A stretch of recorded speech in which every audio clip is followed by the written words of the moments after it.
Hello and welcome to At the Redline Podcast. My name is Alec Gonzales. I'm a life coach and a spiritual director. I love to work with salespeople, especially people that are commission sales. And I have with me Paz Rainbow.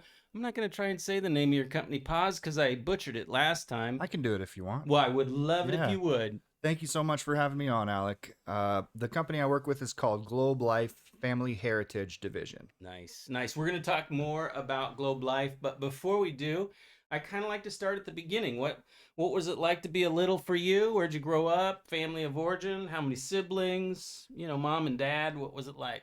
Sure. So, I was born in a little coastal town in Northern California called Arcata, Oh, yeah. California, right next to Eureka, and it's right there in the Green Triangle, so they say.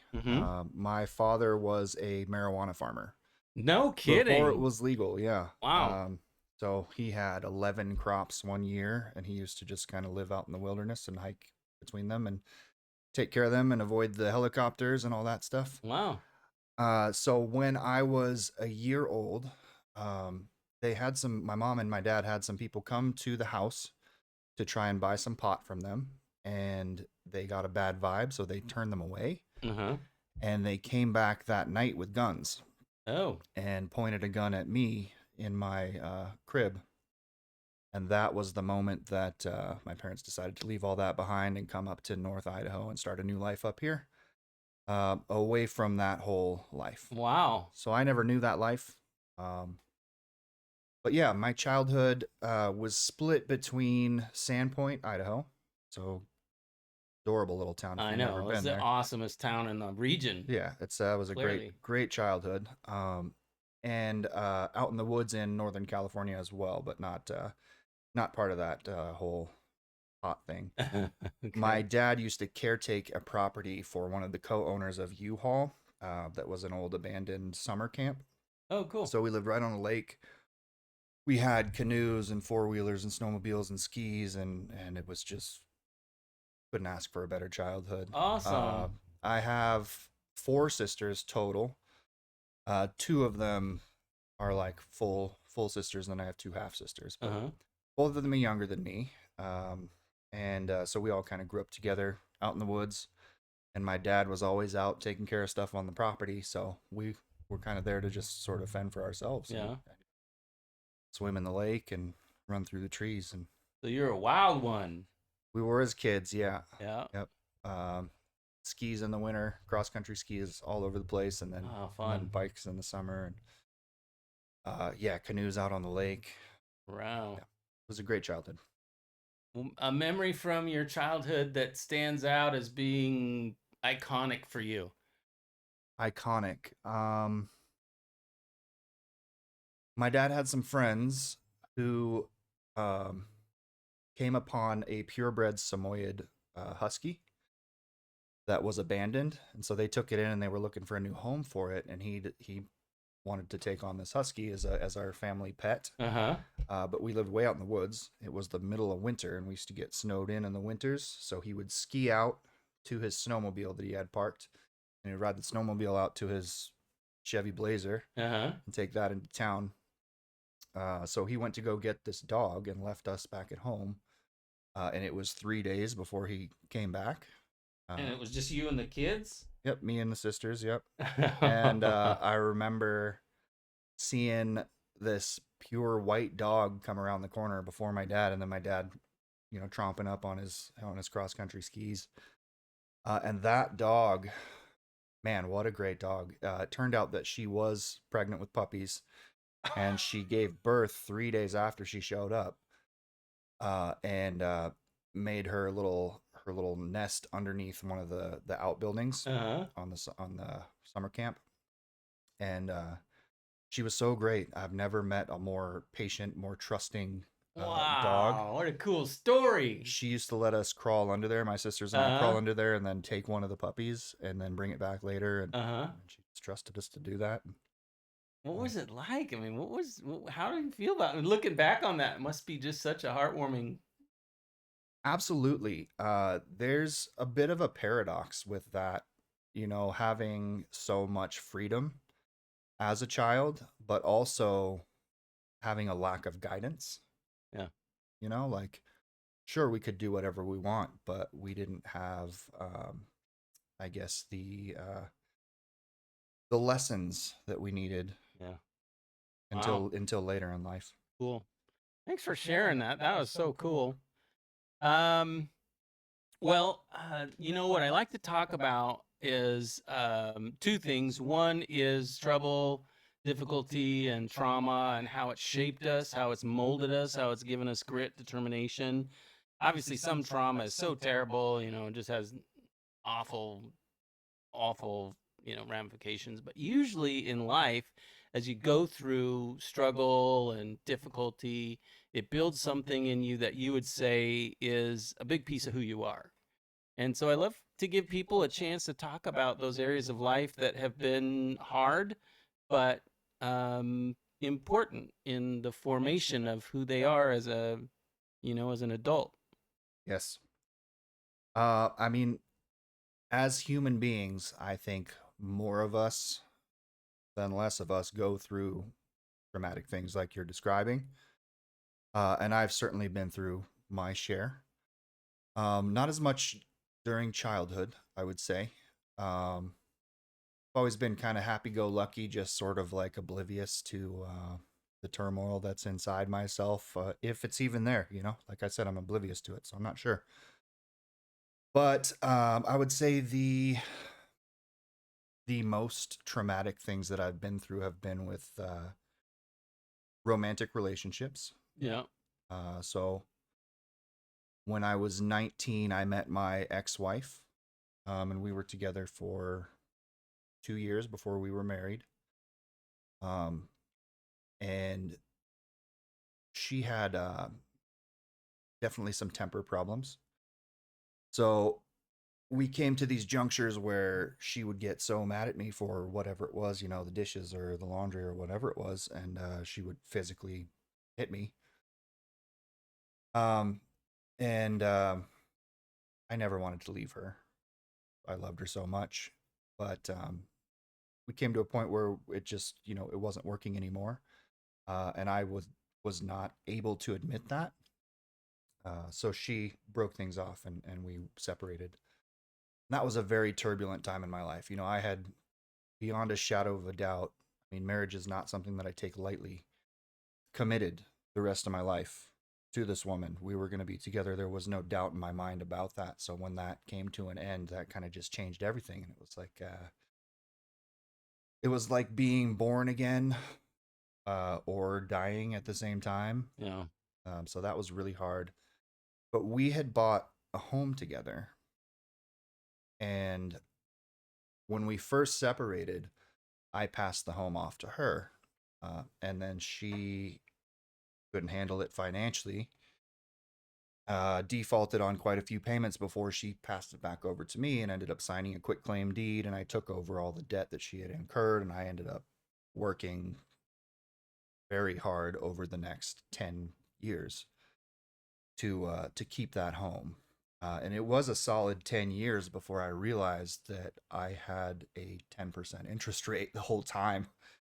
Had no idea. We bought the house together in our early 20s, and I didn't even know what an interest rate was. Yeah. So when I finally did refinance that, that took a lot of pressure off. Yeah. So that was that 10-year stretch, being heartbroken and falling into a place of like workaholism, like as a legitimate mental disorder, just like self-punishment, and throwing myself into something that felt constructive in a way. Yeah. And just working as much as humanly possible. Huh. I worked in restaurants, so I got a job bartending at a local pub, and I also worked at the ski resort cooking breakfast. So that was a season of my life where I would work until 2:30, 3:30 in the morning, and then be up at 4:30 or 5:30 in the morning to go cook breakfast up on the ski hill, regularly. And that is... How do you survive that? It's not sustainable. Well, clearly. Yeah, lots of 20-minute naps in the afternoon. Oh my goodness gracious. Oh, we were talking about cold showers earlier. Man, oh man, how do you I don't know how you get up for that. Well, you were younger though. Yeah, Younger has its advantage. it's true. It's true. Yeah. Good. Good. Well, the other thing I like to talk about is how coaches, I'm a life coach. I love to work with people that are in sales and business and pastors. But most people haven't actually had a life coach in their life. But many of us, most of us, I would say, have someone in their life that noticed them and intentionally were available to them to help them along in their journey towards adulting. Hmm. And I wonder if you might talk a little bit about who is that in your life and what was the benefit, outcome, how much they mean to you, who they are. Hmm. Yeah. So never been intentional. I've never been intentional about growing throughout most of my life. I was just kind of like a that's good enough sort of person. I worked in restaurants for a long time. Started working in restaurants in high school, and it was easy. I was good at it, and the money was fine. It was enough to sustain me. So I never really wanted more. I had a lot of opportunities to manage restaurants or to buy restaurants and run them myself, and I never wanted to do that. But I'd say it was probably about 5 years ago. I got a message from someone who I used to work with in a restaurant who had gone to go work at a car dealership. And I have always, despite not being ambitious, have always believed that I can accomplish anything I put my mind to. Yeah. If I really try, yeah, I can do it. Uh-huh. And I just wasn't really trying. It was just the effort Wow, wasn't what there. an interesting revelation. How did that sort of land with you when it did? So it was all kind of like the catalyst was this question of like, hey, have you ever thought about selling cars? Right. And I was like, no, I haven't. Why would I want to do that? 'Cause it's And awesome. and she sold me the dream. She was like, I've never made so much money in my life before, and I love everyone I work with, and it's just changed my life. And I think you would be really good at it. And that's kind of the thing, she kind of stroked my ego a little bit Yeah. and roped me into it. And so it just triggered this revelation that, yeah, I can do anything I put my mind to. Why am I not putting my mind to something? Oh. So I made a commitment to first I typed up a resume, went and turned it in, and they interviewed me the next day and then hired me the day after that. Okay. So it was just like a quick veer to the left, and all of a sudden your life's on a new course. So if you're open to it, sometimes amazing things can happen. Yeah. So once they offered me the job, that's when I really made this commitment. Like, I'm going to work at this dealership for 1 full year, regardless of how awful it is. And I didn't expect it to be fun. I didn't expect it to be easy. Why would you expect it to be awful, though? Well, I guess I didn't really expect it to be awful, but it was clear right away that it was. Oh, okay. All right. Don't mention any names. It was probably like the no, and I loved the dealership I worked with. Oh, really? They were fantastic. Yeah, they took great care of me. They took great care of their clients. They did business in an honest, straightforward. So why was it awful? It's just the nature of the car business. Mm. The main thing that really rubbed me the wrong way was that if you want a piece of the pie as a car salesman, you have to take someone else's piece of the pie.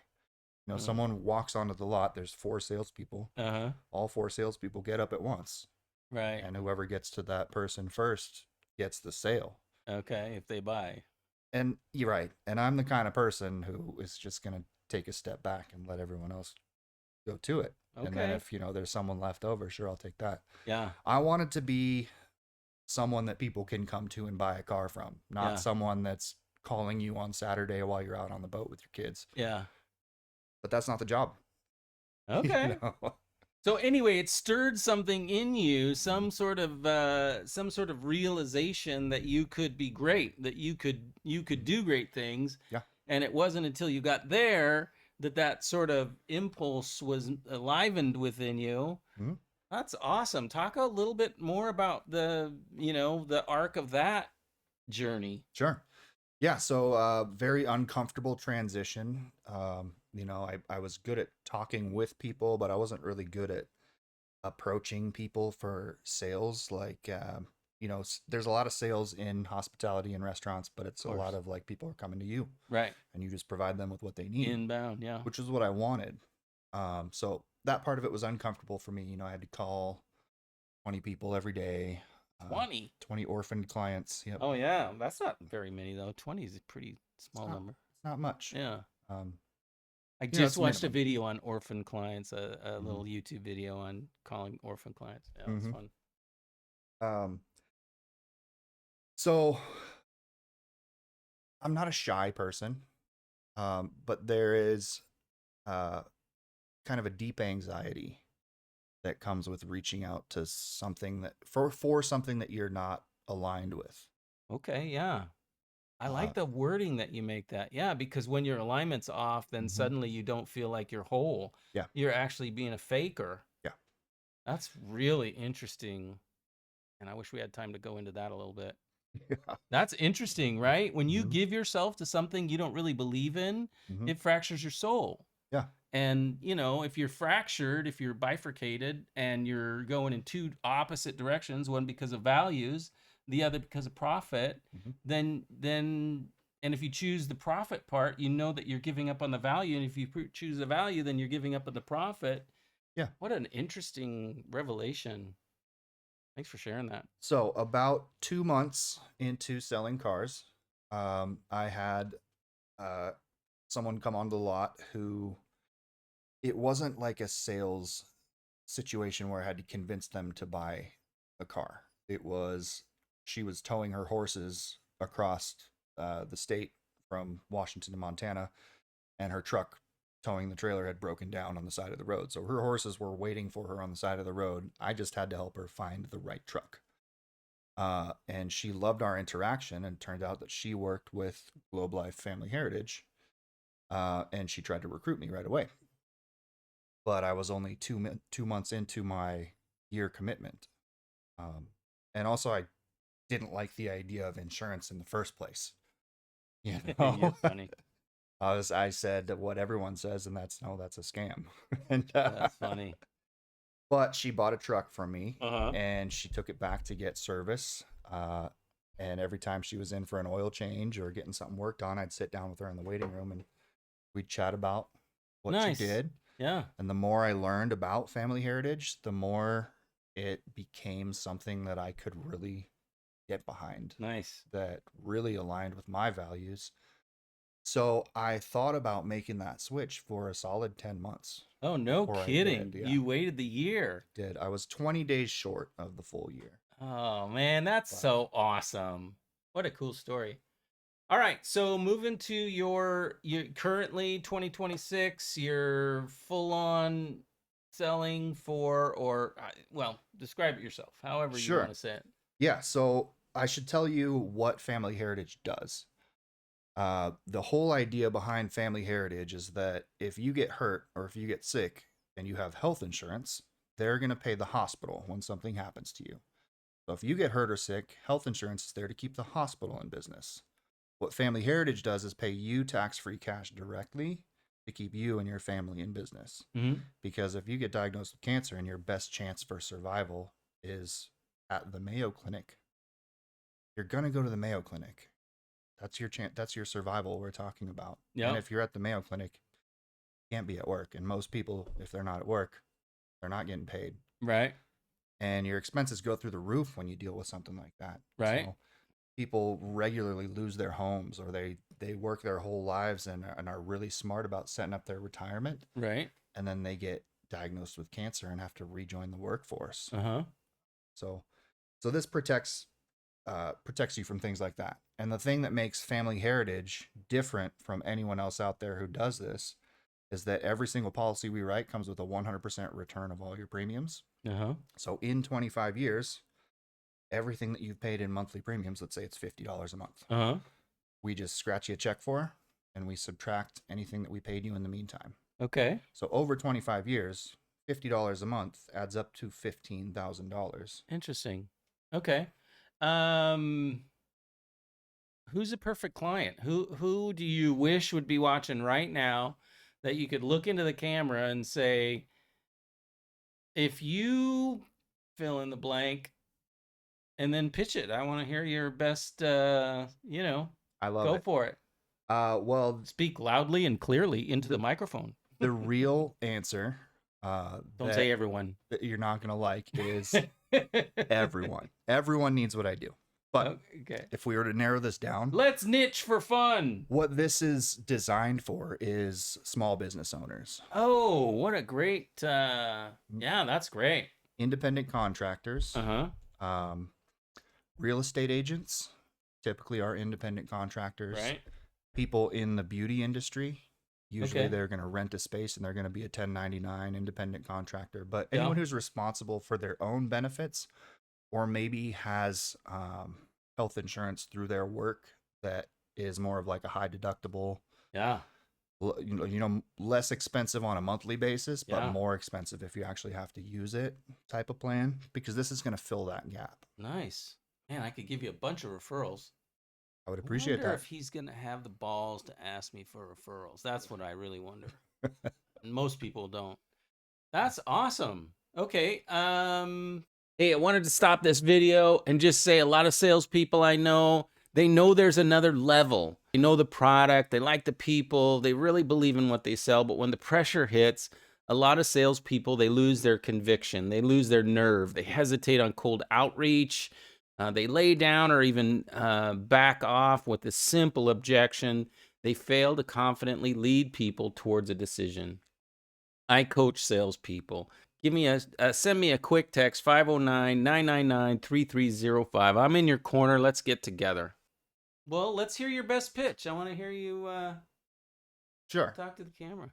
So, Family Heritage is a program that will pay you a bunch of tax-free cash. It's going to funnel tax-free cash directly into your bank account if you get hurt or if you get sick. So, if, God forbid, you were in a car accident and you broke both your legs, would having tax-free cash funneled directly into your bank account help you? Mm-hmm. If you couldn't work for 6 weeks or Yeah. 6 months or longer, Right. if tax-free cash would coming into you directly would help Yeah. you out, Yeah. we should probably talk. I wonder what the pain you're trying to alleviate is right now. Let's say there's someone out there, they own a business, they're working hard, they hear what you're saying, but they don't feel any pain. What is the actual pain point that they're experiencing right now that you alleviate? What would happen to the bottom line of your business if you had to step away from it? Right? Does your business run itself without you? Right? If Unknown uncertainties of what could go wrong if and when. Okay. That's good. Can you shake it up, make it worse? Like, how'd you agitate the pain?